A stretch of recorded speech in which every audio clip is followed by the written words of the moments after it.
Jets select Sauce Gardner. Sauce Gardner is a New York Jet! Swaggy Sauce Gardner.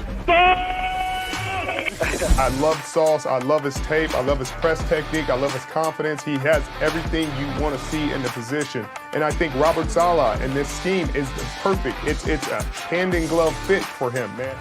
Garrett Wilson. It's Garrett Wilson! The New York Jets have just got two big-time playmakers! I believe that Garrett Wilson is going to be the most impactful rookie receiver in this class. And I think we see Zach Wilson play like he did the last 6 games of the year, times 10, and have a phenomenal second season. Wow, you think? Yeah! Yeah! Let's Jermaine Johnson!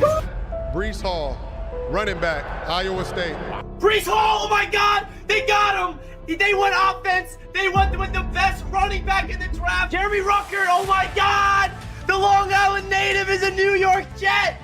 J-E-T-S, Jet! Let's go!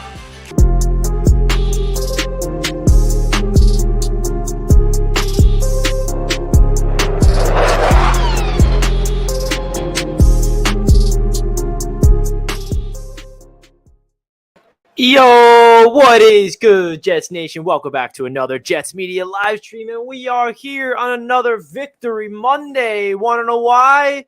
Because the Jets won this weekend. The New York Jets won this weekend. Yes, I'm saying that with a straight face. I know we had a bye week, but we're still living high off that Buffalo Bills victory, and we're also, sorry to any Bills Mafia supporting Jets Media, but we're living high off that Bills L yesterday because that just opened up this division to an absolutely other dimension. The New York Jets are now second place in the division, and now the ball is in their court. The Jets control their own destiny. And this game coming up against the New England Patriots cannot have higher stakes. Listen to this, guys. If the New York Jets win against the Patriots, the New York Jets are in first place, tied with the Miami Dolphins, but they have the tiebreaker over them, so they'll be in first. If the New York Jets lose against the New England Patriots, we are last in the division. Has that ever happened before, that a game can literally determine the first or last place? That's unreal.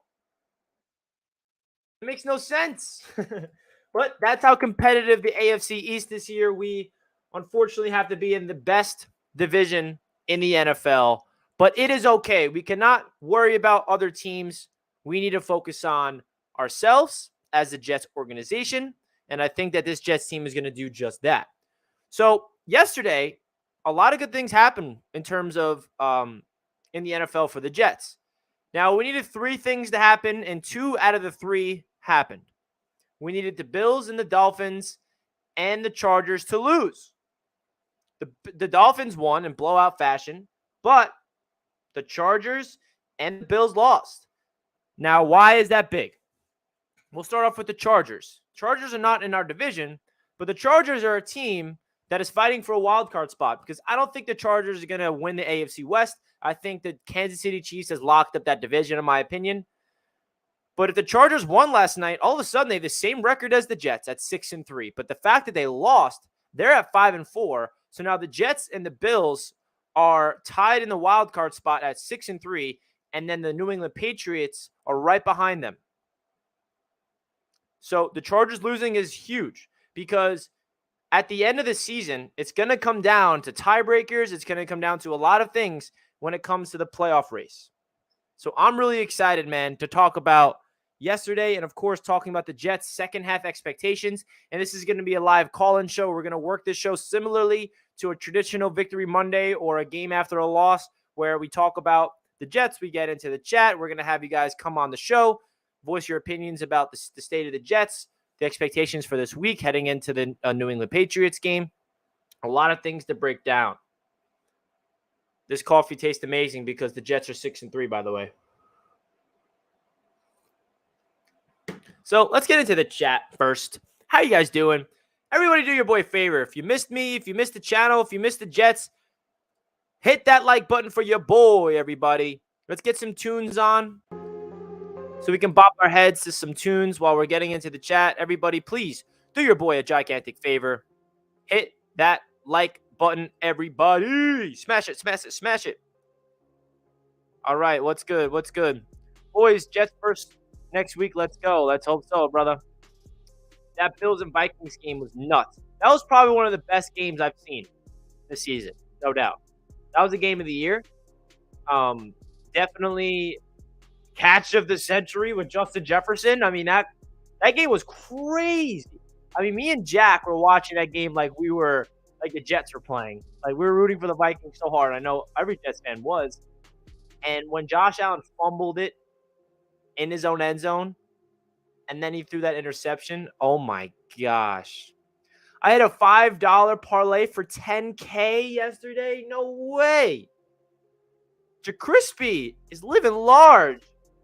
He's cashing in on bets. Holy crap. Congratulations, my friend. That is a big time dub. I love the Jermaine Johnson reaction. Oh, yeah. Speaking of Jermaine, he's going to go crazy in the second half, and we're going to get into that in the stream. We have to beat New England. The same old Jets lose this game. Every time over the past 10 years when the Jets have a chance to claim first, they lose. Yes, this is a big win. Big win. Only if the Dolphins lost. Yeah, it seems like the Dolphins just don't lose against bad teams. It's simple. When the Dolphins are versing a team that's not as good as them, they win. And they're also undefeated with Tua. So the Dolphins are legit. Let's take first. Yes.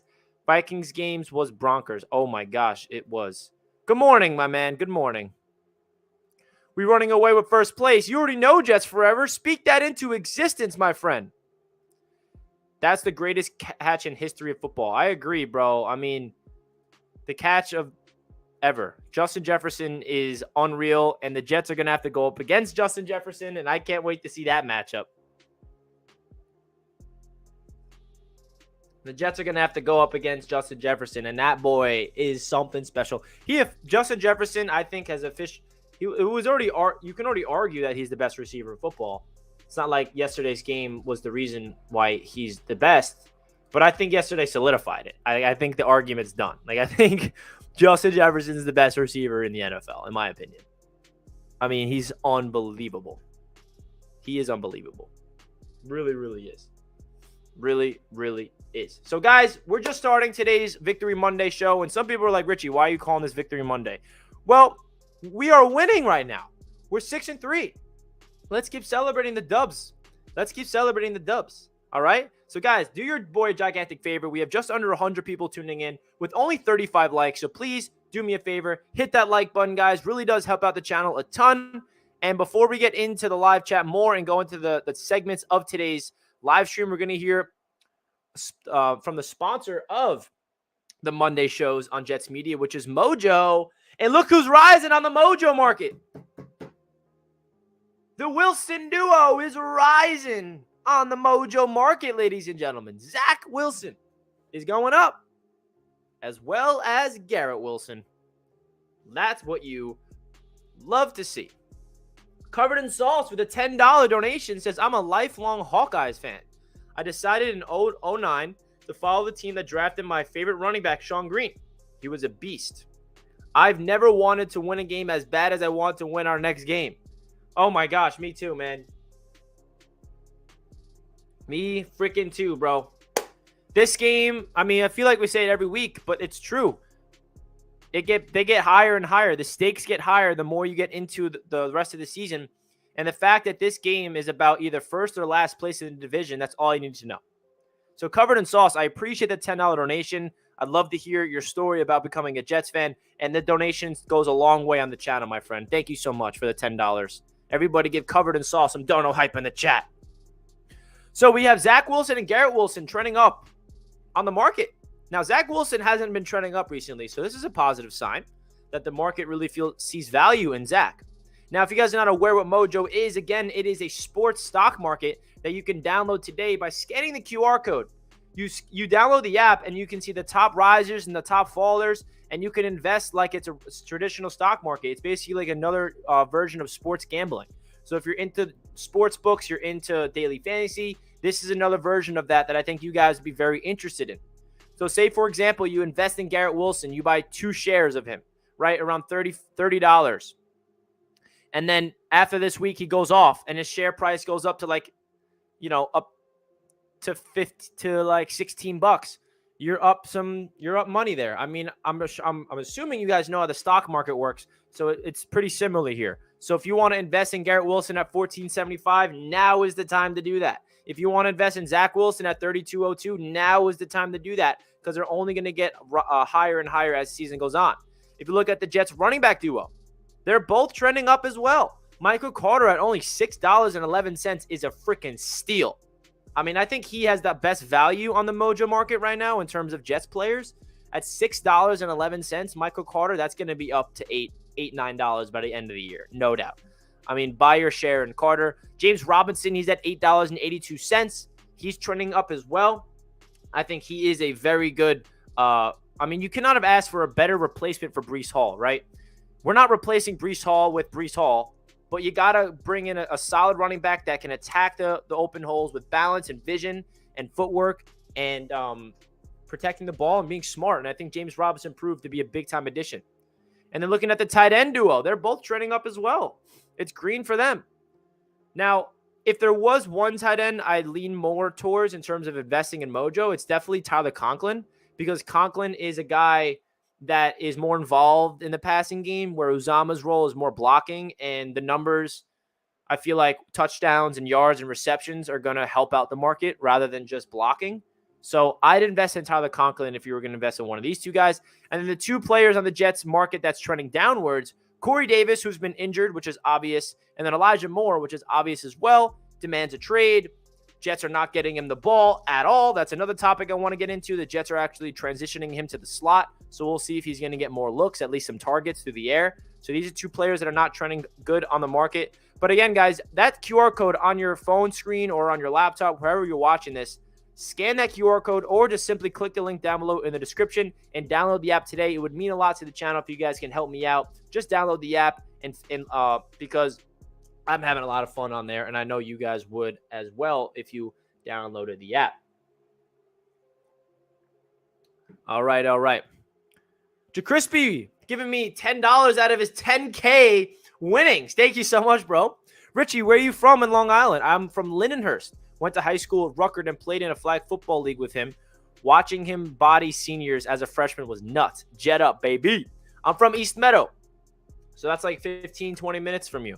I'm right by Lindenhurst, just a little more west from you. And yeah, man, that's pretty dope that you went to the same high school as Ruckert and saw him. One of my buddies who was on the East Meadow football team, he took a picture with Ruckert because they graduated in the same class and stuff, and he followed him to Ohio State, which is cool. But yeah, man, JaCrispy, I appreciate the $10 donation. And again, congrats on your big time winnings, because that's some good money you made, man. Good money. Appreciate the donation, my friend. The reason Josh Allen fumbled and threw in is credit to the Jets defense previous week, because we hit him a lot and injured him. That injury had impacted the game he played versus the Vikings. Go Jets.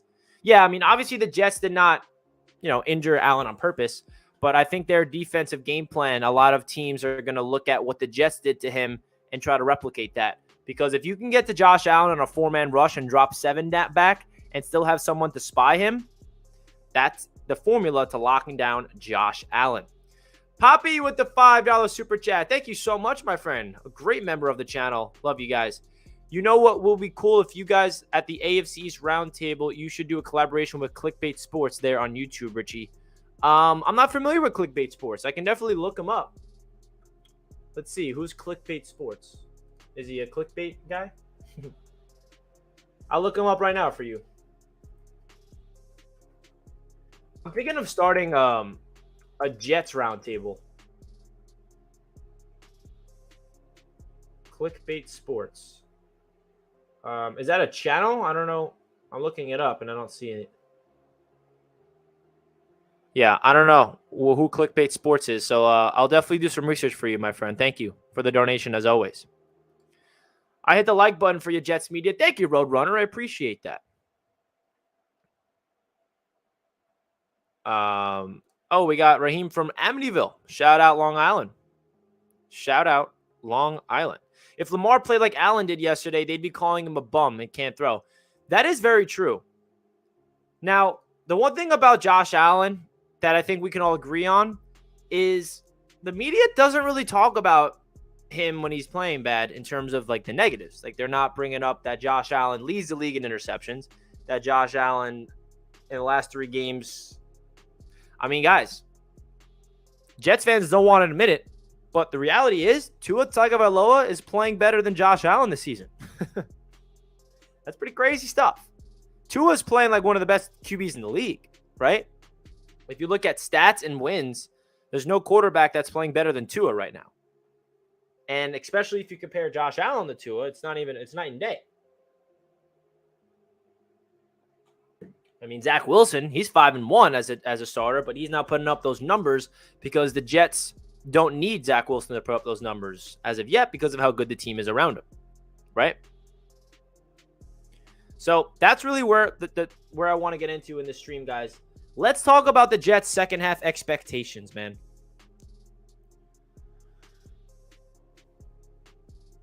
Let's go. All right.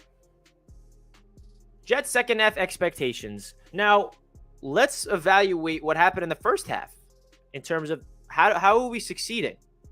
And by the way, guys, this is an open call-in show, so I will be taking call-ins eventually at the end of the stream. So keep that in mind.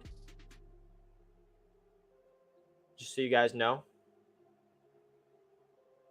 So, how are the Jets 6-3? Let's start off from the beginning, all the way back to week number 1. Week number 1. And remember, first 3 weeks, Joe Flacco. Do you guys remember? Let's put our minds actually real quick as a fan base. Everybody close your eyes together and visualize ourselves in August. And visualize ourselves versus the Philadelphia Eagles in the preseason and watching Zach Wilson go down. And everybody thinking the worst, that he's done for the year. Seeing Twitter doctors saying that he's tore his ACL. And then 3 days later, sigh of relief. It's not a torn ACL. He will be back this year. It's a torn meniscus. Oh, whew, sigh of relief. Then Mekhi Becton goes down for the year. I'm like, oh my gosh, here we go again. Another injury-riddled season. The season's over before it began. Poppy with another donation. Look up Tom Grossi or That's a Good Sports channel. They will have video called Clickbait. They do live every week on Thursday. Oh, I'll definitely look that up for you, my man. I'll definitely look that up for you, Poppy. I appreciate the donations. So we're back in August right now, right? Zach Wilson goes down.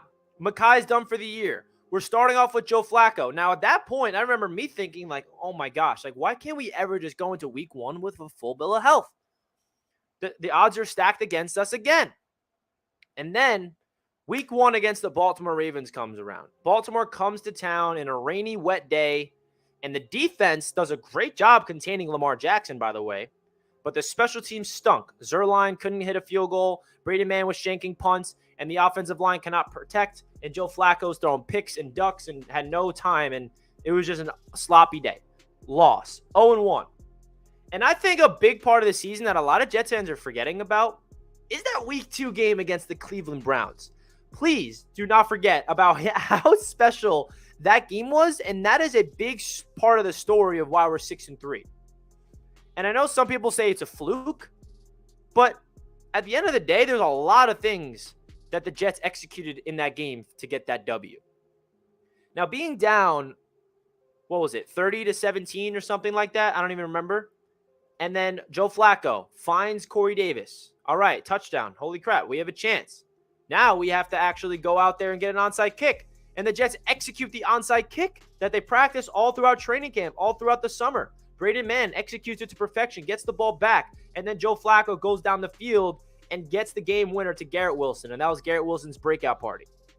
That win right there kind of showed that this Jets team is a little different because traditional Jets teams would not have showed any signs of hope and fight with 2 minutes left. They show that they play until the final freaking whistle no matter what, and that's something I really love about this team. Now, if you want to talk about that game more at week 2, the defense didn't look good, couldn't really contain Nick Chubb, didn't get pressure on Brissett. There was miscommunications in the secondary. It was a sloppy day for the defense. T-Cart X, would you compare Sauce to Darrelle Revis or not yet? Honestly, yes. Just because right now Sauce is having a better rookie season than Revis did, so it's hard not to. But at the end of the day, let's just let Sauce be Sauce. I know that we are, getting ahead of ourselves, but we're allowed to do it, I think. And then the Cleveland Browns game, we get the dub. First win of the year. We're 1-1. We avoid going 0-2 like we do every single season. We get our first September win. Oh my gosh, miracle. Thank you. Now we have a chance to go up against the Cincinnati Bengals with Joe Flacco again at home. Now, this was the game that I think it all started to turn around for the Jets, even though we lost. The Jets sent pressure to Joe Burrow. He finds Taj Boyd for a 60-yard touchdown. Quinton Williams starts pressing the defensive line coach, White Cotton, and the defensive coordinator. Stop sending blitzes. We are better than that. And then with Joe Flacco, again, the offense couldn't do anything. There's no rhythm in the offense. And the defense, outside of giving up that explosive play and a bad roughing the passer on John Franklin Myers, it was pretty good. They locked down Jamar Chase, but we gave up a bunch of mistakes. And then after that game, 1-2 the New York Jets are. 1-2. Does that seem like a good season so far? No. And then in week number 4, Zach Wilson returns. Zach Wilson comes back, goes to Pittsburgh, and wins the game himself. Now, we did not start off that game good. First half had 2 interceptions, wasn't looking too good, wasn't confident yet, making bad throws, low completion percentage, and that resulted in the Jets to be down by 10 points in that fourth quarter. And Zach Wilson, with 12 minutes left, started firing bullets in the pocket to Corey Davis. First down. It's 3rd and long. First down to Corey Davis. Penalties. 3rd and long. They convert. It's 4th and 7. Who does Zach Wilson go to? The old reliable veteran, Corey Davis, first down. Zach Wilson leads 2 touchdown drives. And you got to give the defense credit as well, because the first touchdown drive cut it to 3 points. And then the Steelers had the ball, and then Sauce Gardner got the pass deflection where Michael Carter II got the interception to turn it over to the offense, and the offense went down and executed a perfect game plan to run the clock out and get into the end zone again to win the game. Now Zach's 1-0 as a starter at that point. That's when you started to get a little taste of this team. You're like, okay, this team can battle adversity. We have a quarterback that can show up in the clutch if we need him to, and the defense is forcing turnovers. I mean, the defense kind of had their coming out party in that one in Kenny Pickett's debut. We had like 4 interceptions. And then the big turning point, I think, was week 5 against the Dolphins, when that was our first division win in 2 years. Now, we're lucky we had to go up against Teddy Bridgewater for a snap and then Skylar Thompson, right? But the Jets showed that they can absolutely take care of a backup quarterback. 40-17 outright. Right, we see Zach Wilson get more confident. His home debut, finding Breece Hall down the sideline. Breece Hall and Michael Carter's running the show. The defense is creating turnovers. Sauce Gardner gets his first interception. In the fourth quarter, we just completely turn it up another notch and blew out the Dolphins. It was close until the fourth, and then the Jets just blew them out.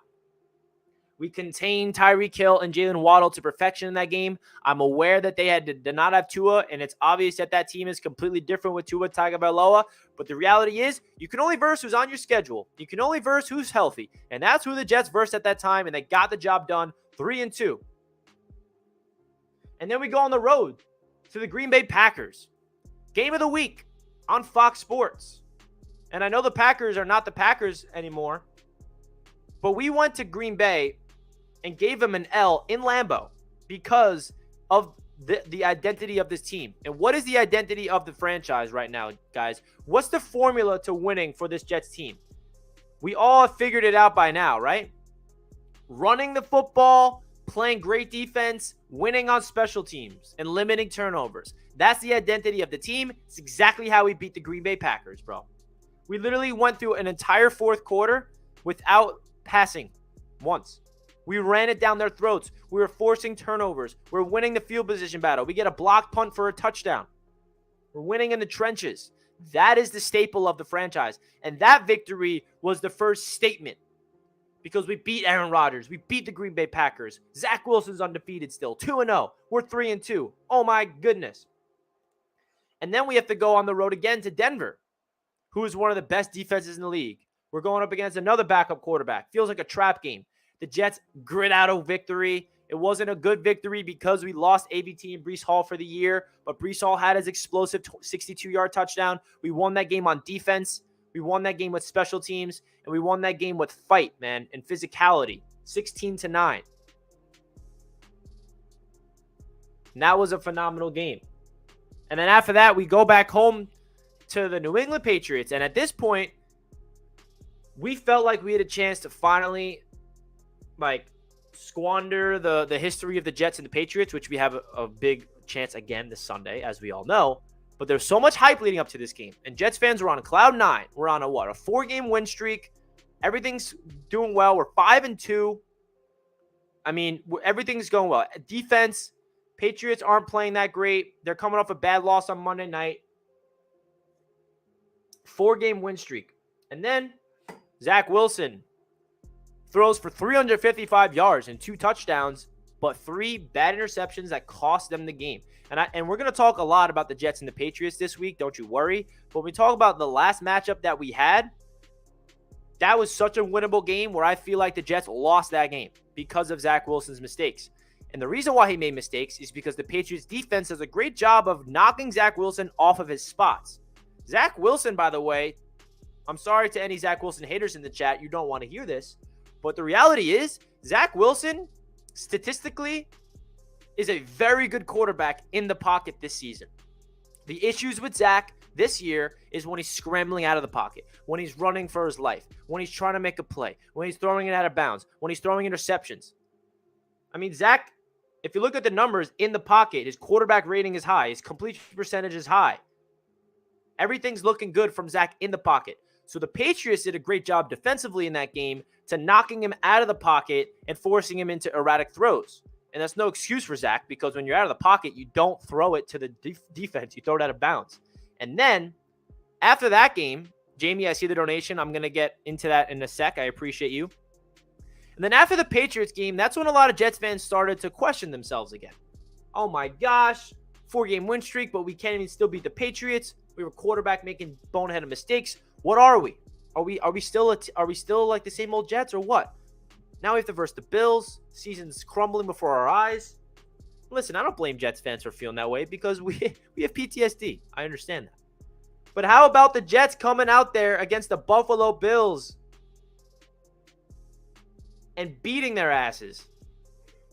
Now, how do we beat the Bills? We did everything. Literally, if you look at the Jets versus the Patriots game, right? We executed every part of that Patriots game aside from protecting the ball on offense. And then at the Bills game, we did everything against the Patriots that we did efficiently, but we protected the ball. Zach Wilson threw no interceptions. The defense played lights out. Special teams balled out. The running attack, ferocious in the fourth quarter. The run game comes alive in the fourth quarter. If the Jets are running the ball in the fourth, that means they're winning. And then we win that game, statement going into the bye, 6-3. So that's my first half recap. I just went on, I don't know how long that took, but I went through all 9 weeks. Jamie, I'm loving this season, man. The Jets are kicking ass and my Chiefs doing what they do. This is so much fun. Jamie, look at us, man. Look at us. We're all on Clyde 9. Appreciate the donations as always. Poppy with another super chat. The Jets must beat the Patriots, where I feel like it will be an uphill battle for the Jets to make the playoffs. That is very true, man. Now, the good news is the Jets have positioned themselves to the point where if we do lose to the Patriots, it's not like the season's over and we could still make the playoffs. But with that being said, it would be a little more difficult to make the playoffs. If you beat the Patriots, the playoffs becomes almost like, I don't want to say guaranteed, but like way more manageable.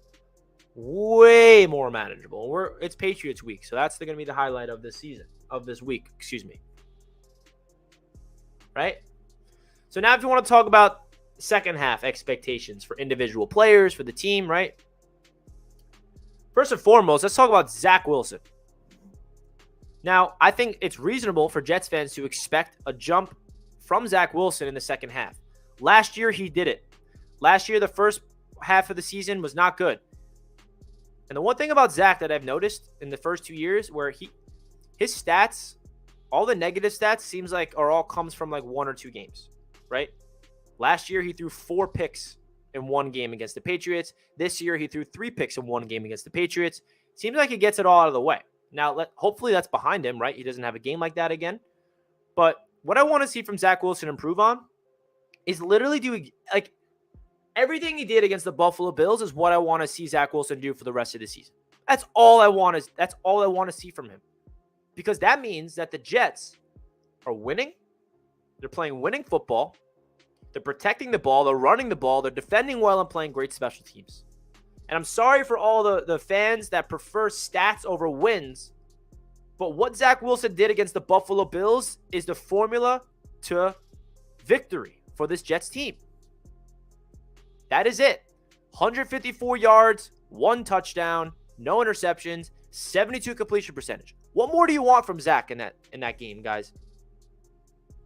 And that's why I'm not looking at Zach Wilson's box score this season and his team and his stats to determine his success this year so far.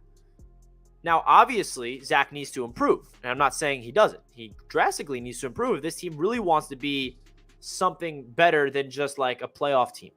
If you want to make some noise in the playoffs, Zach has to really become a difference maker. Now, if the offensive line gets their reinforcements back, we got Max Mitchell returning and George Fant returning potentially. We have Corey Davis coming back. If Zach Wilson can stay in the pocket and be decisive and fire across the middle to Garrett Wilson, to Elijah Moore in the slot, hopefully, to Corey Davis, to Denzel Mims, to Berrios, to all the weapons around him, to Conklin, to Uzama, the screens, to Carter and Robinson. If Zach Wilson can get into a groove and start really being efficient within the pocket and making some plays out of the pocket and protecting the ball and limiting turnovers, this Jets team is going to win a lot of games in the second half. The only way this Jets team loses a lot and tanks the season this year is if Zach Wilson becomes a turnover machine. That's the only way that the Jets are going to plummet. And I'm not expecting that. I think Zach's going to get better. What did we see from Zach Wilson last year, everybody? After his injury, which was like a mini bye break for him, similar to right now, he came back and his turnover interception ratio was way higher. He had 5 straight games with no interceptions, and he went toe-to-toe with Tom Brady in a game, and that was his best game as a pro in the pocket. He had a breakout game on the ground against the Jaguars. Remember that game? He had like 90 yards on the ground and a touchdown. So there's still so much to Zach Wilson's game that I'm excited to see, man.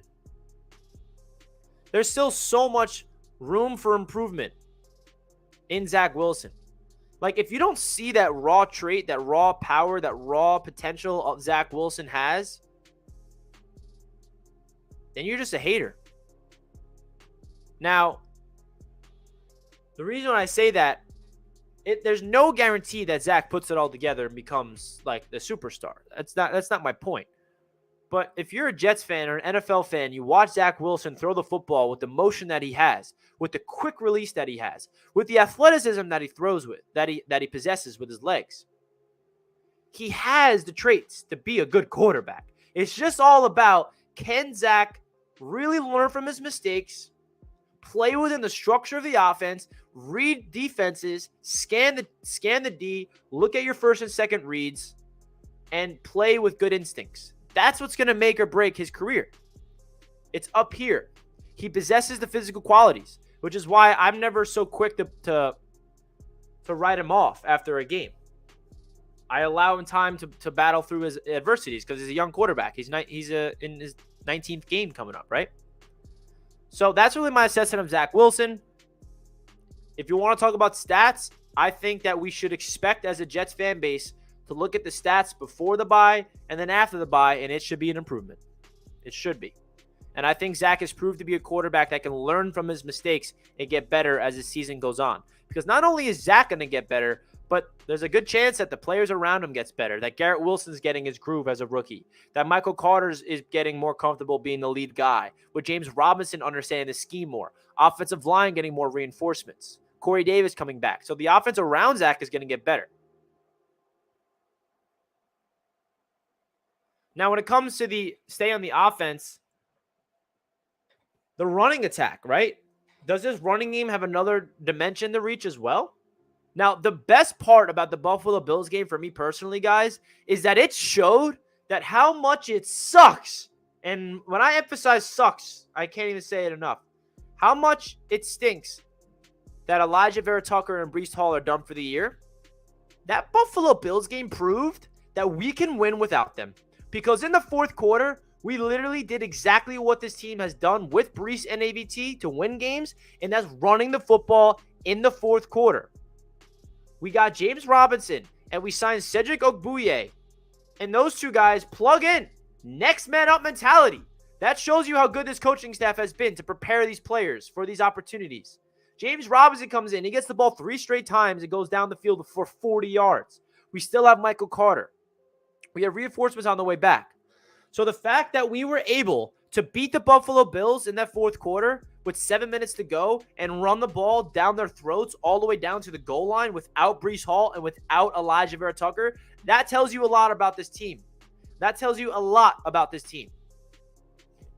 Now, I will say, now that we're going up against the Patriots, the big question is, how are the Jets going to handle when the run game's not going? Because the New England Patriots are second in the NFL against the run. They shut down the run against us 2 weeks ago, and they forced Zach Wilson to throw the ball, which resulted in interceptions and resulted in Zach Wilson to be scrambling and make mistakes.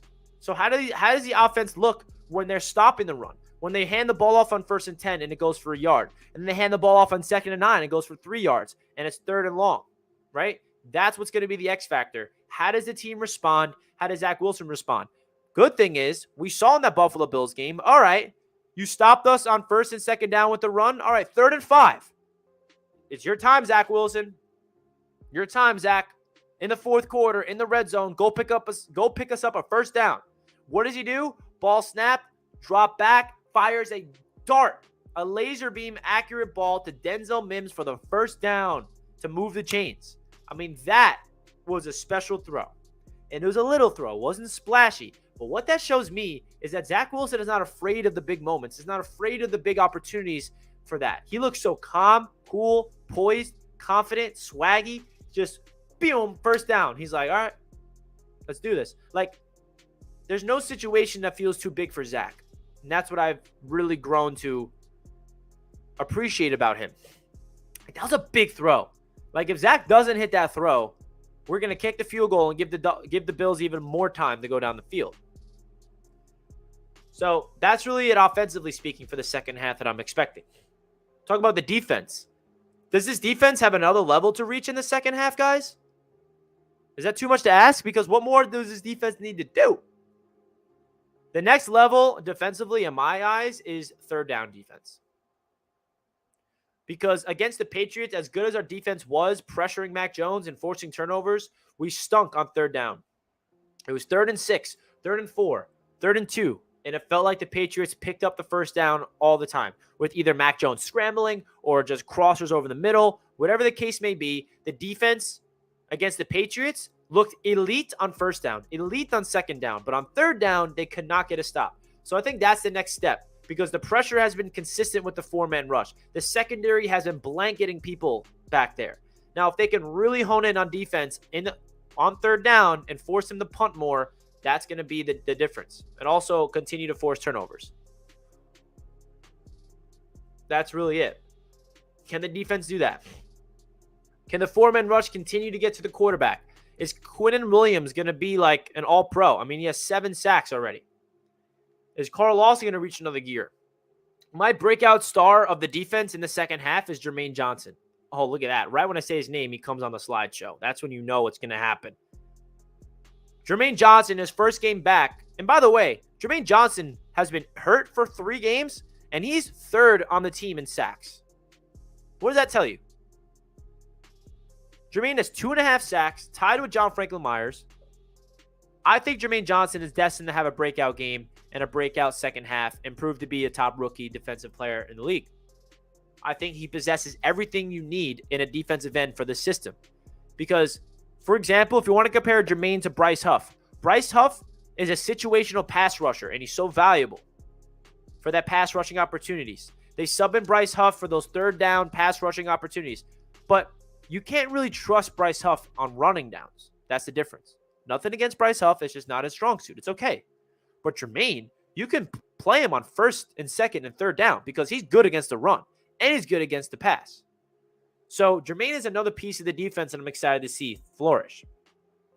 Is Sauce going to get better? Is he going to start getting even more interceptions? Because that's another part to Sauce's game. When they're throwing up go routes and Sauce is ripping the ball out, the next part of his game is instead of ripping the ball out of the air and getting turnovers. I know he's coming off an interception against Josh Allen, but let's see it. This team also needs a pick six this year. They don't have a defensive touchdown. Now, we should have had one against the Patriots, as we all know. But I think the defense is destined to score a touchdown. So, is Sauce Gardner going to be able to take a step in the second half? Is Jermaine Johnson, the two rookies? Is the D-line going to get even better? Are the linebackers... I mean, the defense right now, on paper, is so talented and playing at such a high level. The communication's elite. The chemistry. Oh, it's just a beauty. It's a thing of beauty, bro. It's a thing of beauty. Right? And then the special teams. Is Greg Zuerlein going to continue to be money? Is Braden Mann going to hone in and start pinning people deep more? Not slip on kickoffs. Can Braxton Berrios return a touchdown for a kick or a punt? That'd be great, Braxton. So that's really my second half expectations. And if you look at the schedule, this is how I look at it. We have 3 home games, 5 away games. You go 2-1 at home. You go 3-2 on the road. That gets you to 11 wins. That's a playoff berth. That is my expectations. And the 3 home games are all winnable, by the way. We have 3 losing teams at home. Bears, Lions, Jaguars. Best case scenario is you win all 3. Let's say you lose one of them because it's football any given Sunday. I know everyone, oh, Richie, come on, we could beat those teams. I know we could beat those teams. And we should beat all 3 of them. But the reality is you can't expect those type of things. You can't expect perfection. Football is a violent sport. Any team can win any given Sunday. But when you look at our 5 away games, that's when it gets tricky because that's 5 winning teams. 3 division games and then 2 teams at the top of their own divisions. The Minnesota Vikings and the Seattle Seahawks. That is going to be the difference. So 3-2 on the road. Whether that's beating all 3 division teams and then losing to the Seahawks and Vikings, I think that's what I prefer.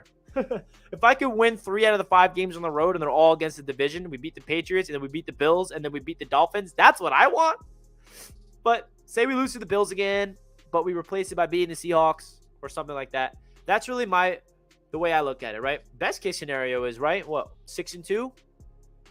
And we get 12 wins? But that's getting a little ahead of ourselves. And I'm trying to have reasonable expectations. Worst case scenario is we're 4-4 and we have 10 wins. Now, I don't know if that gets us in the playoffs this year. Maybe as a 7 seed. Now, if we go 3-5, that's when you're really going to lose the second half and not make the playoffs. Then you're at 9-8. So it's so crazy, guys, that we're even talking about playoffs. It really is. Because I know like some people expected playoff as a possibility this season, but Jets fans also need to remind ourselves how freaking long it's been since we've been in the playoffs. We hold the longest drought in the NFL by a large margin. The last team to make the playoffs, which was 2010. It's been that long, guys. The opportunity is there. And now that it's there and we want to get there, we better. Because it'll be very disappointing if we don't. Expectations change throughout the season. And the way that we're seeing this team play, there's no reason to believe that we cannot. And then let's get a little ahead of ourselves for a second, just for fun. Well, how do you think this team would perform in the playoffs? Now, if we make the playoffs, if you're a wild card team, say the Jets don't win the division, we're versing either the Ravens or the Titans or even one of the Dolphins or the Bills in the first round. Or you win the division and you're home against someone. So I don't know. I feel like this team, low-key, is built to win in the playoffs because if you have that good of a defense, you can compete against freaking anybody, bro. Anybody. Give me anybody. Literally. I mean, the Vikings is going to be an amazing game, but it's going to be a freaking crazy season, dude. Jexican, thank you so much for the $5, my friend. Throughout the first half of the year, who do you think is the Jets' MVP so far? I think Sauce Gardner can take the cake. Yeah, I think it's between I think Elijah Vera Tucker would win this if he did not get injured, in my opinion. But it's between Quinnen and Sauce for me. I think Quinnen Williams because he is playing like the best player at his position. I mean, so is Sauce as a rookie. It's really a toss-up because I don't think this defensive line is as elite without Quinnen Williams because the presence that he has on that D-line inside is astronomical. So I'm going to give it to Quinnen for sure, and then second would be Sauce. But if AVT did not get injured, it's him because you can't teach someone to play offensive line the way that he does at all the different positions, right? Q because they're just rushing 4. And that's another thing about this defense, guys. Do you have any idea how big of an advantage it is to be able to get to the quarterback consistently with a 4-man rush, dropping back 7? I mean, that is what this defense is supposed to have been since they came here last year. And the fact is, we did not have the personnel to execute it last year. This year, we do. And, of course, Breece Hall would be in there as well, Barney. I agree. I've been saying that, Richie. The Jets team is built for the road and winter football. It is. It is, Pedro. I heard Robert Saleh talk about this, and I've said it multiple times. So if you already heard it, great. But Robert Saleh said there's 3 phases of the ball that needs to be the most consistent that can still play at a high level no matter what the situation is externally, no matter where you are, what stadium you're in, what the weather conditions are, whether it's a tundra storm, whether it's 30-mile-per-hour winds, whether it's torrential downpour raining, or whether it's a snowstorm, or whether it's a sunny day. The 3 phases of the ball that needs to be playing the most consistently in order to win, no matter what the weather conditions are, is running the football, playing defense, and special teams. And it's like, wow, that is such a recipe for victory. That's a formula to win. The Jets are establishing that. They're establishing an identity and a culture. And like, some people might find that boring because you're not throwing the ball and you're not putting up 400 yards through the air.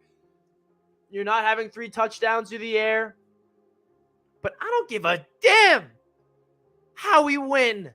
I don't care if Zach Wilson has 80 yards through the air and the Jets run the ball for 250 and we win the game 21-7.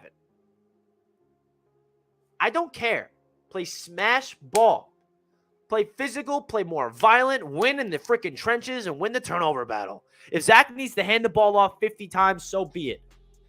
Now, obviously, I'd love to see Zach Wilson have a game where he goes 29 of 37 and 382 yards and 3 touchdowns. That'd be great. But I think the reason why we have not seen that game from Zach Wilson is because we don't need him to have that game. And that's my point when you compare the Jets to the Miami Dolphins. Now, you got to give the Dolphins credit because they're doing a phenomenal job with their scheme and the offense with Tua.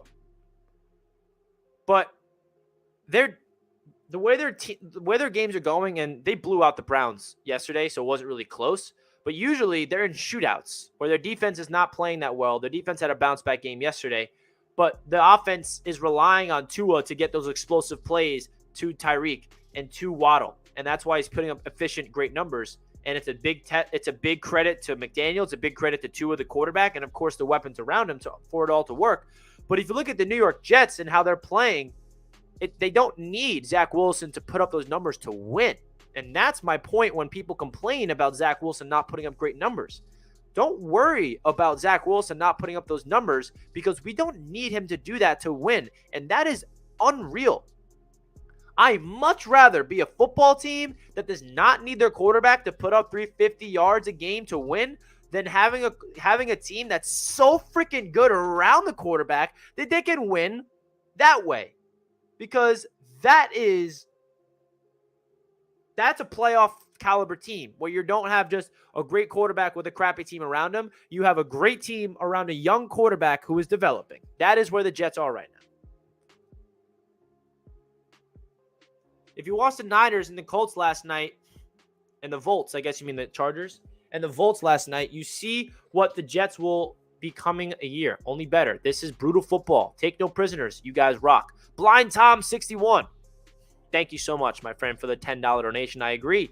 And you see the 49ers, I mean, they play football the way that this Jets team wants to play. And it's pretty simple, right? The Jets are come from that 49ers system. Saleh, LaFleur, Benton, all those guys came from San Francisco. And you're 100% right. And the 49ers have becoming a consistent organization that no matter all the injuries they suffered, they have a system that works. They run the football. They play hard-nosed defense. They play physical, and they win on special teams. And that's how they won last night against the Chargers. So, I agree. Blind Tom, thank you so much for the donation, my friend. Perfect example. You don't have to trust on Zach to have a game. Just rely on the defense and special teams. What is second-round pick we got? Hey, so this is my point. This is it. And some Jets fans like to harp on the fact that we don't like that the team. So what am I trying to say here? So some Jets fans look at it as a negative that we have a young quarterback that's developing, where we have a coaching staff that's smart enough to depend on our elite defense and our elite run game to win. I don't care where Zach Wilson was drafted. That's no impact. That has no value to me. I don't care if he's a second overall pick or we drafted him in the 6th round. You don't just give the ball to Zach Wilson and throw it all over the place just because you want to have good stats. That's not football, guys. That's not winning formula. I mean, what are we doing here? What are we doing here? Do we want a quarterback that's going to put up numbers and just for the sake of things? I'll give you a perfect example. Josh Allen against the Vikings. I blame a lot of that game on the Bills with play calling. With the lead, the Bills were up 30-17 in the late in the third quarter, and the Bills ran the ball twice out of 24 plays. Now, how did that go for them? How did that go for them? Passing the ball all over the place instead of running the clock out and winning the game. You put the ball in the quarterback's hands. Sometimes your quarterback can make mistakes, and you also don't milk the clock with incompletions. Instead, the Jets are smarter than that, and in the late third quarter, in the fourth quarter, they run the ball. Oh, that's a bad thing. Sorry. It's a bad thing. Let's just, with the lead, instead of protecting the lead and milking the clock and playing smart football, since we have a quarterback who's a second overall pick, let's force him to throw the ball and not play winning football and try to win the game through that way. I mean, what are we doing here, guys? We're a team that's playing smart. We're a team that knows how to win games. We're a team that is playing hard-nosed football. So you're telling me the people that are talking about this, against the Bills in the fourth quarter with 7 minutes to go, would you prefer them to pass instead in that situation since they're babying Zach? Or would you rather them be smart like they did and run the ball down their freaking throats to milk the clock out and win the football game? That's my point, guys. You can't have it both ways. They're playing smart, winning football because of their running the ball in the fourth quarter. Against the Green Bay Packers, the Jets did not pass once. Now, some people look at that as a negative. Oh, they don't trust their quarterback. Oh, what are we doing? We have a second overall pick as a quarterback. Why are we not doing anything with him? Oh, well, it's because that the offensive line and the running game is so freaking good that they can't stop them. That's why. That's why. So, that's why when it comes to Zach Wilson's numbers and the stats, it's not jumping off the screen because the Jets have not asked him to do a lot. And the Jets asked him to go out there and win a game for them once this year against the Steelers in the fourth quarter. He came through and won the game. And then against the Patriots, they asked him to do the same thing. He did not come through. So he's one of two, Zach Wilson, in terms of the Jets asking him with the ball in their hands, go help us out. I mean, against the Bills, he made a big-time throw. So that's my point, man. Like, I don't know why Jets fans are so honed in on the stats of the quarterback. When you watch the games and you look how they are breaking off and how they're presented themselves and how smart the Jets have been in game managing, like managing the games late in the fourth quarter. Guys, the Jets are literally the best team in the fourth quarter this year by a large margin. You wanted to change it up because, oh, we have a second overall pick. We have to throw the ball more. We have to prove something. No, that's not it. This coaching staff is trying to build a winning team. And the way that they're maneuvering Zach into the system is only going to benefit him. It's helping Zach gain his confidence. It's helping Zach develop long-term. I know that we look around the league and we see Justin Herbert, even though it doesn't really look that good this year. We see Joe Burrow last year break out. We see Josh Allen in year 3. We see Patrick Mahomes his first season with the Chiefs. Like, I know some Jets fans see these young superstar quarterbacks and they want Zach Wilson to be that guy right away. But the reality is, not every quarterback can do that. And sometimes it takes quarterbacks some developing to become that. So, it's Victory Monday, ladies and gentlemen.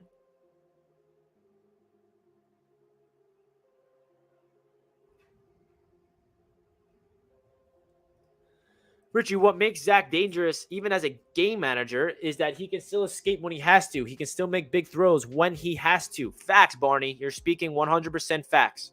When he has to make plays, we saw Zach make plays. Against the Bills game, third down, picks up the first down with his legs. Is it splashy? Is it going to come up in the stat sheet? No. Sorry for the stat watchers, but that's winning football. It's a winning formula. 3rd and 5 in the fourth quarter. What do the Jets do? They ask Zach Wilson to pick it up with his arm, and he does that successfully. And I'm not sitting here saying that Zach has been perfect this year because he simply hasn't. Did you title it Victory Monday because the Bills lost? No. I said last Monday we're celebrating Victory Monday today just because it's a bye week. But it does feel like one with the Bills losing. Sorry, Bills Mafia. How does it feel that the Bills are below the Jets in the standings for a second? Can we appreciate that for a moment? That's pretty crazy stuff. The Dolphins and the Jets are ahead of the Bills. Ken with the $5. Dolphin news. Tua has to walk with a wheelbarrow now to carry his nuts. Hashtag fins up. Hashtag AFC East roundtable. Yeah, bro. I mean, you deserve to talk your crap when it comes to being a Dolphins fan and talking about Tua. He is playing elite football. I mean, the numbers that he puts up every week is kind of insane. I mean, it's efficient, high completion percentage, no turnovers, a lot of touchdowns. So you got to give Tua his flowers. He proved me wrong. He's proven me wrong. And I can admit it. I'm not a salty fan. I'm excited for that matchup, man. Jets Dolphins week 18. That could mean a lot. That can mean for the division. That can have implications for a lot of different things. So I cannot wait for that game. Because I know Dolphins fans are looking forward to that as well. Because we destroyed you guys with your backup. And you want Tua out there, rightfully so.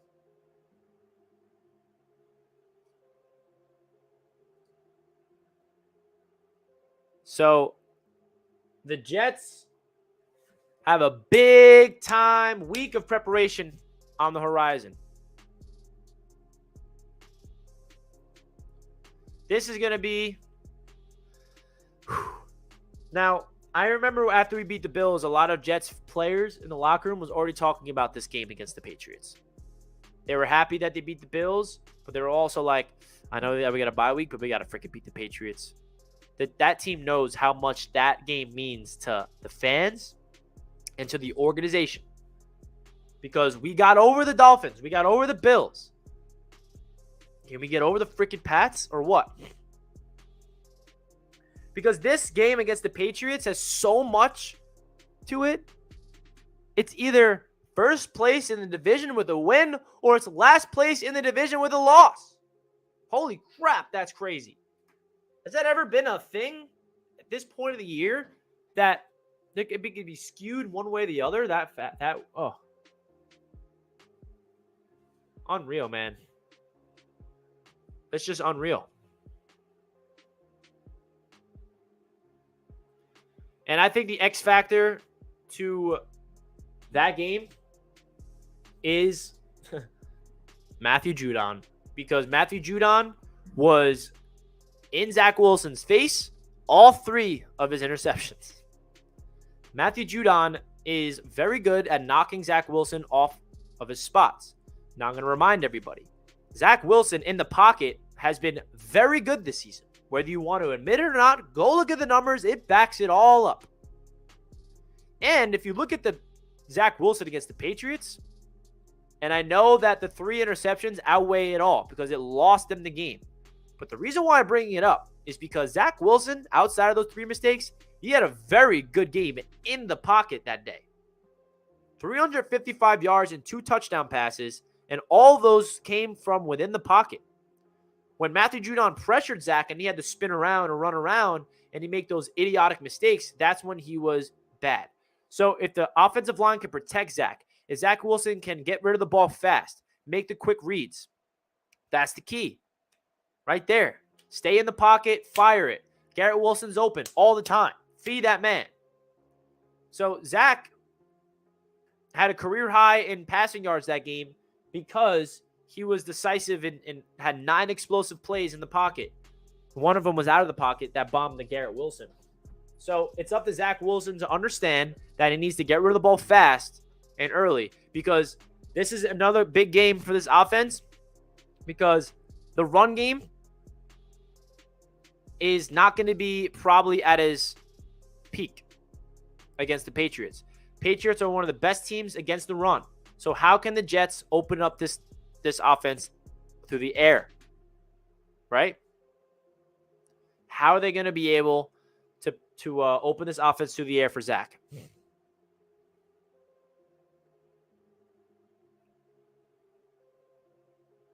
Let's do it. It's going to be a big test, guys, because if you look at the next 4 games, I'm just hoping the Jets can go 2-2. Patriots, Bears, Vikings, Bills. Patriots, Bears, Vikings, Bills. I would love to beat the Pats, beat the Bears. If we lose against the Vikings and if the Bills get their payback, I don't want that to happen. But we'll be, 8-5 heading in to the Lions game. Give me 8-5 heading into the Lions and the Jaguars.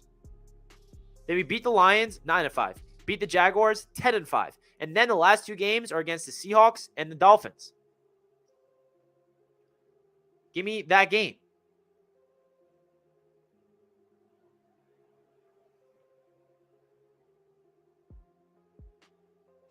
The crazy thing about this, the situation that the Jets are in, is they control their own destiny. I know that we're all looking around the league and we're rooting for teams to lose. But at the end of the day, this is the Jets' division to lose and the Jets' wildcard spot to lose. If the Jets cannot make the playoffs this year, it's not because the Dolphins keep winning or the Bills keep winning or the Patriots keep winning or the Chargers. It's because the Jets cannot come away with it. That's what's going to come. That's really the reality of it. The Jets have positioned themselves beautifully. Dude, I remember beginning of the year, I was like, all right, Jets 4-5 by the bye week, and then we'll be in the hunt. They're way ahead of my expectations, right? Like that game against the Dolphins in Week 18 can be for the freaking division. And I love the way the Jets match up against the Dolphins, by the way. Because I am not afraid of their defense. And I think that their offense is good. But I do think that this Jets defense can contain their offense enough. I don't think they're going to shut them out. And obviously, we have a long way to go until that game. Can you imagine that Week 18 is for the division? Like, holy crap. Week 18, Jets-Dolphins for the AFC East.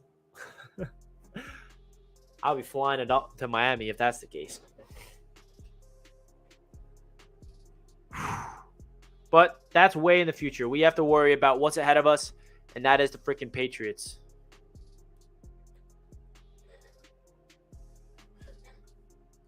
So, guys, we're going to open this up to a Q&A very shortly.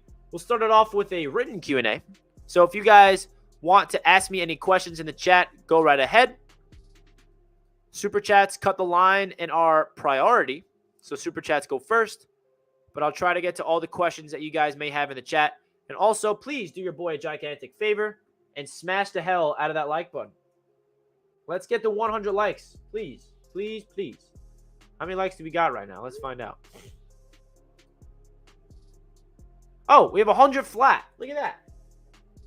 150. Let's get the 150 likes. Smash that like button, everybody. Let's get into the chat. Do you think there's a good chance Jets vs. Vikings game will get flexed to Sunday night? I think so. I don't know the logistics of like the network issues because sometimes some games get protected and I don't know. There's a lot of different things that we don't understand. But I love that, bro. Give me the Jets on Sunday night against the Vikings. That could be a big statement for the world to watch. Because if they do beat the Vikings in that game and they contain Justin Jefferson, watch out. I have been the biggest how do I put this? Believer in the Vikings. Like, I keep saying that they are the most underrated team in the NFL, that nobody's talking about the Vikings at 7-1 heading into that game. And I predicted the Vikings to win that game, by the way, with Josh Allen playing. I have another YouTube channel called Touchdown Kingdom, if you guys don't know. And I come out with my score predictions for every game every week on that YouTube channel. And I have proof to back it up. Go watch that video. I picked the Vikings to beat the Bills. And then I said that again on the roundtable. Do not sleep on the Minnesota Vikings. They're a very underrated team. And we saw the Vikings beat the Bills. But the Bills kind of lost that game, right? Because they had that game in the bag. So, Justin Jefferson is the best wide receiver in the NFL, in my opinion. Not really, Richie. When you think about it, they stole the Cleveland game as they should have lost. Plus, they could easily have lost the Pitt game, which could easily be a 4-5 record. What do you mean, my friend Jaw? Yeah, it was a miracle win against the Browns. But Zach Wilson came back against the you could play the what if factor, right? You can say, what if Zach Wilson didn't throw those 3 interceptions against the Patriots and we beat them? Guess what? The Jets will be in first place in the division. So if you want to play the what if game, you can do both ways.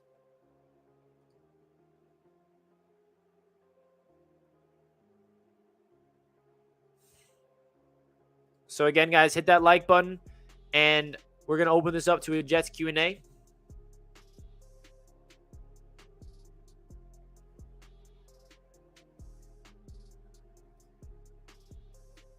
Fins fans talking real loud when we drop 40 on y'all heads. Oh, Youthforia taking shots. Yikes.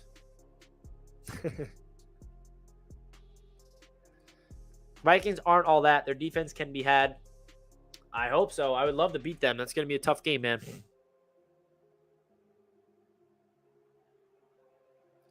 What if Justin Fields would have got that pass interference call? What if? Yeah, that was an interesting call. Jefferson may be Sauce's biggest test. It's interesting because every week we see Sauce's biggest test, right? Last week it was like, all right, Stephon Diggs, biggest test for Sauce. I remember the Bengals game. Oh, Jamar Chase, biggest test for Sauce. Oh, Tyreek Hill, biggest test for Sauce. Like, Sauce is going up against a gauntlet of receivers in his rookie season. And he's came through in every single one. Diggs beat Sauce in the first play of the day. And outside of that, he picked off Josh Allen and had 7 total tackles and had a game-winning pass deflection. So, but I will agree with this, Thomas. I think Jefferson will be Sauce's biggest test because I think Jefferson is the best receiver in football. And when you look at Justin Jefferson, I kind of like the way Sauce matches up physically because Jefferson is big. He's tall and he's lanky. Sauce is big, tall, and lanky. So we'll see.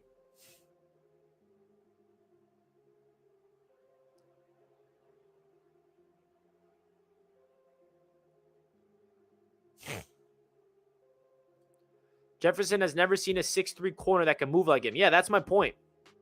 Sauce is matches up so well on Jefferson. Not saying that he's going to lock him up, right? Because that's pretty impossible. I mean, if he does, then he really is that good. But I think Sauce matches up very well against Jefferson.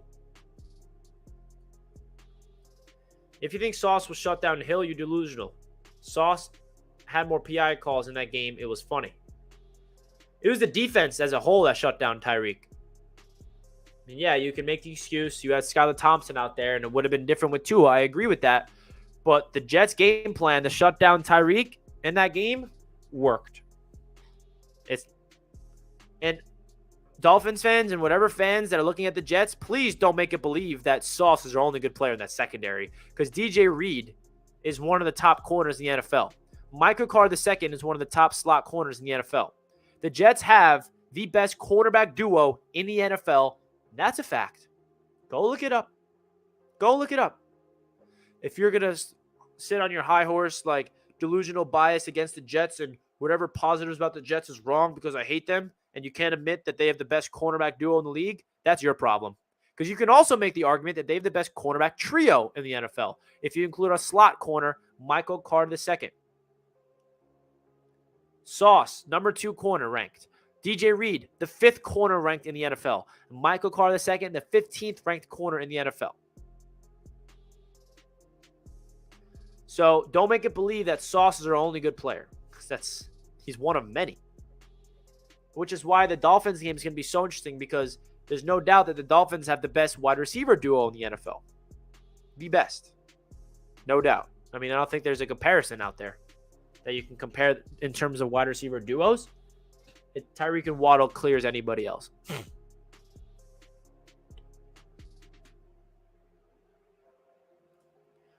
What do you think the Jets are going to change for this week for the Patriots? I don't think they have to. I think what they have to do is literally have the same exact game plan against the Bills. Quick passes from the pocket, run the ball, protect the ball, play good defense, win on special teams. That's really it. Protect Matthew Judon. Do not allow, because the Jets won the Bills game in the trenches. The offensive line did a great job of protecting Zach, and Zach also did a great job of getting the ball out of his hands fast. So that's the key. Getting rid of the ball fast in the pocket and protecting him, because when you don't protect Zach and he has to scramble around, that is a recipe for disaster.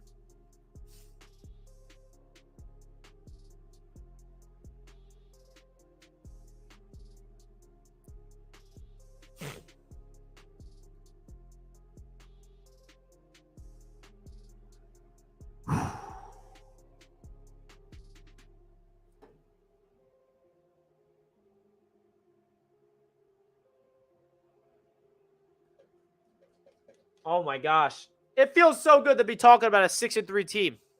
All right, guys. We're going to open this up to a live call-in show.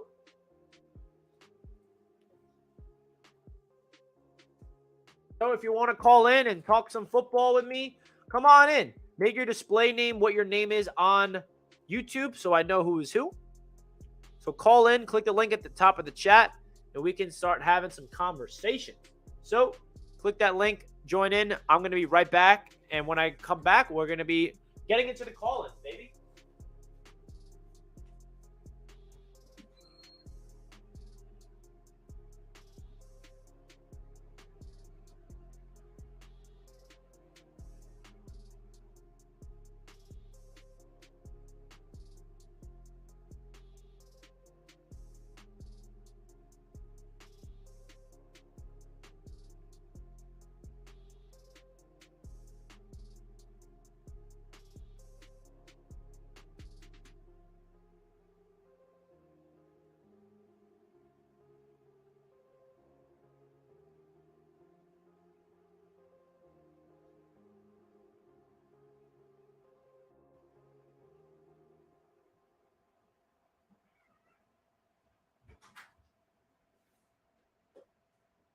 All right, let's get into some callers. Shout out to everybody in the chat. Smash that like button on your way in so we can get into the callers segment of the show. Let's go.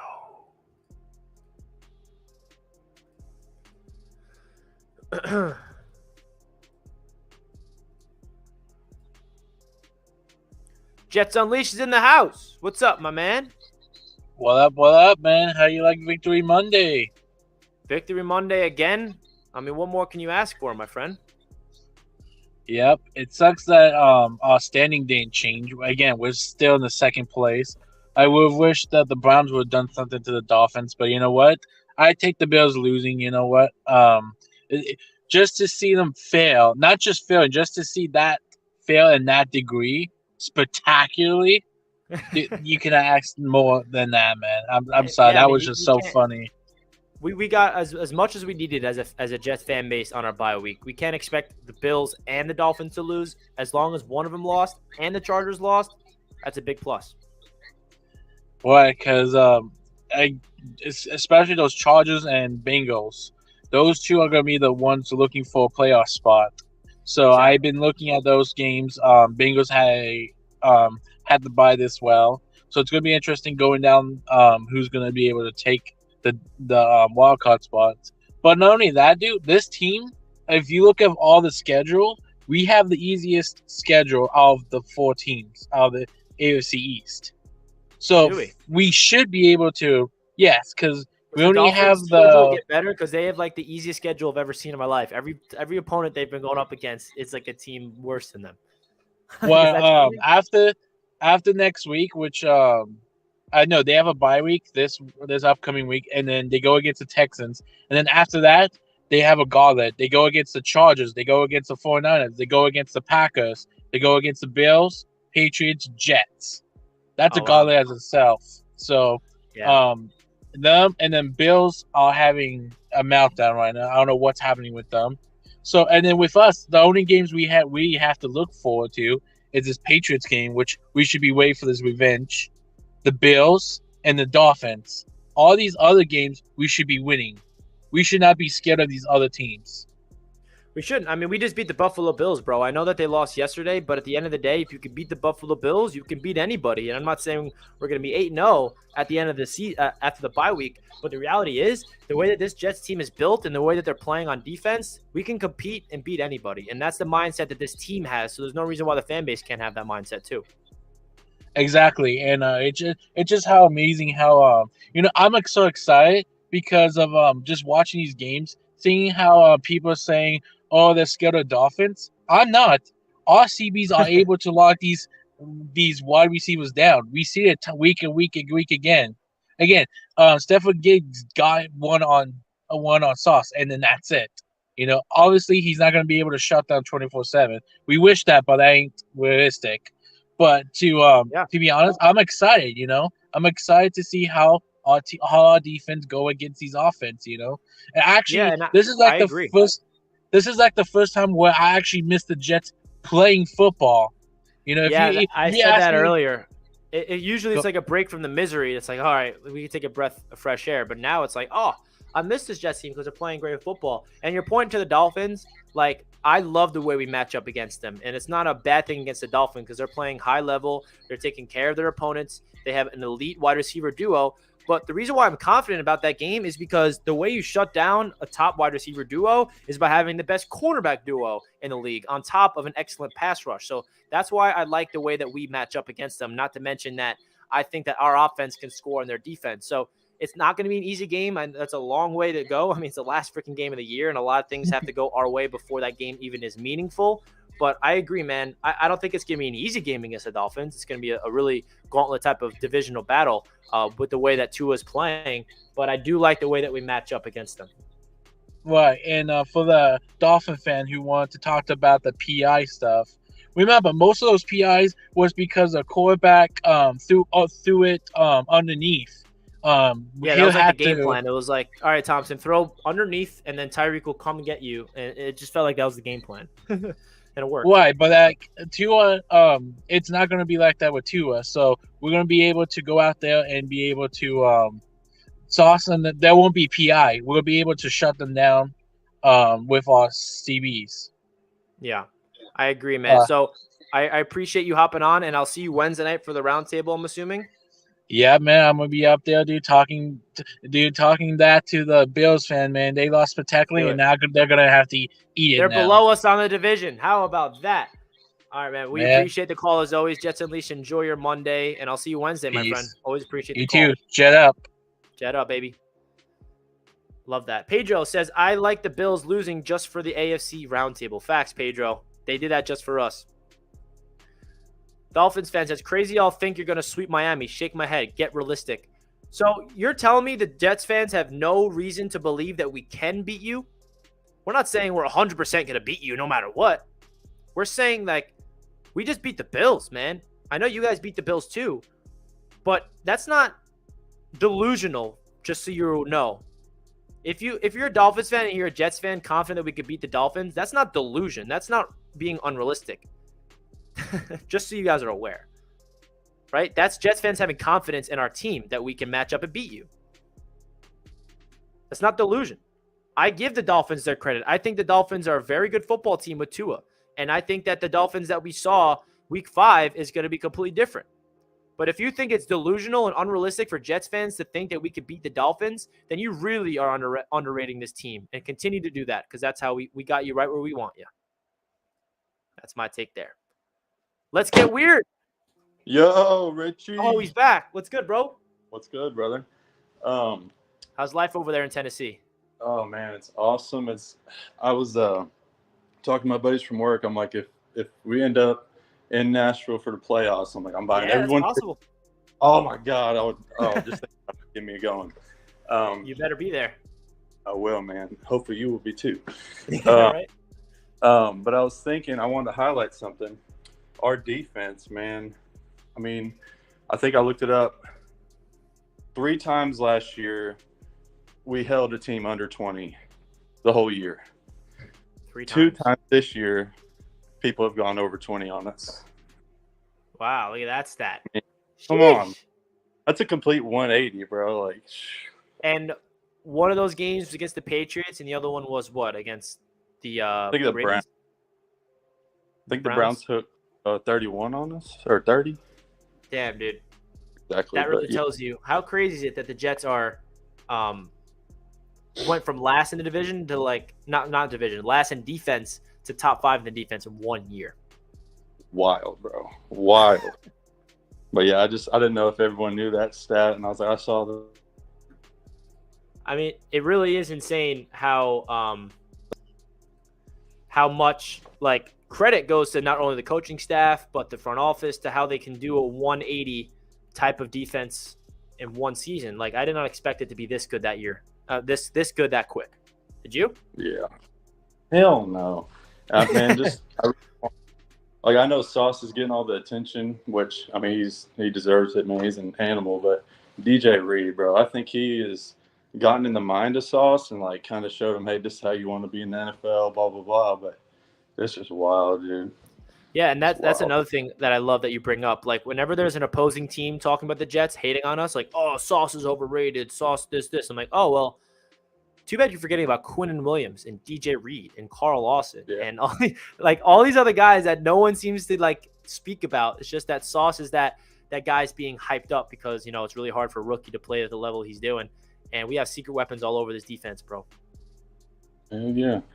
Last hot take, I think we would have beat the Bills by 20 if we had Brees and AVTN. Just saying. I mean, I could be wrong, but and that's why every time I hear a Bills fan say, oh, we didn't have Matt Milano, we didn't have this player. Well, how about the Jets injuries? You want me to bring up our injuries? That's exactly my take, so I couldn't agree more. Oh, my God. There you go. Good, dude. Have a good rest of your week, brother. I'll see you Victory Monday next week. Oh, baby. I love it. I'll see you Victory Monday next week. Keep repping the Jets hard over there in Tennessee, my man. Hell yeah. All right. See you, brother. All right. Peace out, man. Jets fans are everywhere. Everywhere. Tennessee, everywhere. So I saw somebody in the chat ask what the call-in number is. You just click the link at the top of the chat. It says call in. You click that link. You put your display name in, and then you can join. Pappy's in the house. What's up, man? How you doing, my brother? Can you hear me? Yeah, I hear you fine. All right. So my big thing is this Sunday, what we have to do is play reverse psychology on the Patriot fans. So this is how we do it. All we have to do is say Zach Wilson. We have to be hard on Zach Wilson, because what did Tom Brady do to get those Super Bowl rings? He actually was like getting thrown hate and stuff like that. Like the Falcons Super Bowl. Like, he had so much shade at him. Do you remember that? Mm-hmm. So what I'm saying is our fan base just has to be hard on Zach. It's kind of like Batman. You have to be hard on him, and he'll come through with the pressure. Does that make sense? Yeah, Just like he has to do in a football game. That happened against the Bills. I mean, we were all hard on Zach all week after that Patriots game. I mean, Zach was being talked about in a negative light for an entire week, getting ripped to shreds on national media, and our own fan base everywhere was ripping on Zach. And then look what he did against the Bills. That's what I'm saying. So why don't we do that for the Patriot game, so that if we talk down on him but be hard on him, like, oh, he's still not throwing. See, that's what I'm saying. Like, you got to be hard on him so that he can succeed. Does that make sense? I agree. I think the best quality to Zach that I've learned outside of his ability to play football is his mentality of handling the noise. And that is a trait that you need to have in the New York market as a quarterback, because if you can hear the noise and it's really loud noise and you don't hear it and you still go to work and it adds fuel to the fire, that's how you become a great player. And I think Zach possesses that.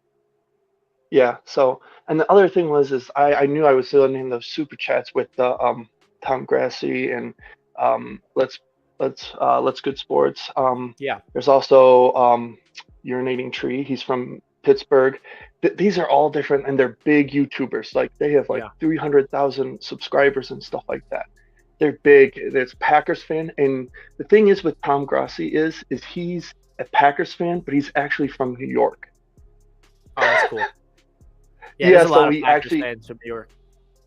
Yeah, but the funny thing is that he has such a big channel, and the funny thing is that he makes fun of New York all the time, and he calls us the New Jersey Jets. But the thing is when we beat him, he had to call us New York then, because we beat him. Yeah, same thing with Bills fans. That the Bills fans, all the preview videos from Bills YouTubers lead up to the game, like, all right, it's the New Jersey Jets. We're gonna beat them up. And then I watched their post games, like, all right, we can't call them the New Jersey Jets anymore. They earned it. New York Jets. but here's the thing. I'm gonna try to wrap this up. So here's the thing. I think the AFC East roundtable would be cool to try to do. They do this thing where they get all around, and there's a Giants fan in there, and there's Cowboys fan, and there's Giants, Cowboys, Packers, So you're Broncos. Do you want us like more the collab? You know how you collab with people? Like just have them on rent, or like if reversing that team that coming week? Well, it doesn't matter. Because there are so random teams. You got a Pittsburgh Steelers fan, you got a Broncos fan, you got a Packers fan, Giants fan. Yeah, it's like all these different teams with this, and I think it would be cool if you guys did a big collaboration with each other, because they're funny. They are hilarious. I love their they rant on all teams in the NFL. They do every team in the NFL. It's not just one team. It's every team. Does that make sense? 100%. I agree, and I think that you bring up a very good point. And I just want this Patriots game to happen already, Poppy. Right? Oh yeah. I totally get it, man. I totally get it. Oh my God. Just thinking about it's getting me amped up. Well, Poppy, I appreciate all the donations you sent on the chat. It means a lot to the channel. You've been a loyal subscriber from the start. And totally. I really do appreciate you, my man. Hey, have a good one, man. Thank you. You too. Enjoy the rest of your Monday. All right, guys. Well, we're going to wrap up the show here at an hour and a half mark. We appreciate all the call-ins. We appreciate all the people that have been subscribing to the channel. Any Dolphins fans in the chat, we appreciate you. Any other fans in the chat, we appreciate you. And of course, the Jets fans, I love you to death.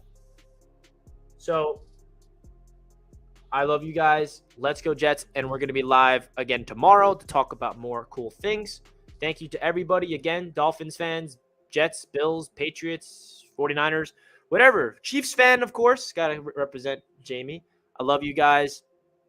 And it's all love and support on the channel to all my subscribers here, no matter what fan you are representing. Take care, and let's go Jets. Peace out, everybody.